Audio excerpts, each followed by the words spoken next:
लाहौर के सबसे मशहूर बाजार में जहां हर चीज मिलती है। लाहौर तो लाहौर है।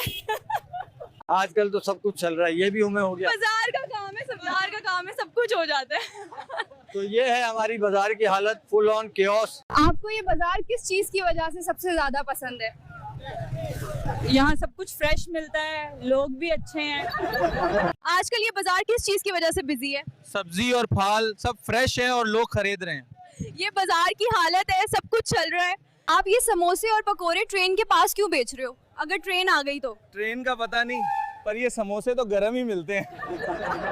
बाजार में सबसे ज्यादा कौन सा चीज बिकता है आजकल? सब्जी, सब कुछ फ्रेश मिलता है लेकिन बहुत रश है। ये है लाहौर की बाजार की हालत, सब कुछ चल रहा है। तो आज हम यहाँ हैं और हमें ये बताया गया है कि ट्रेन इस रास्ते पर आ रही है। ये है हमारी बाजार की हालत, यहाँ सब कुछ हो सकता है। आप इन मसालों की बेच में कैसे सरवाइव करते हैं? हर वक्त ये स्मेल। बेटे तुम यहाँ पहले बार आए हो क्या? ये था हमारा लाहौर बाजार टूर। बस यही था, अगले वीडियो में मिलते हैं।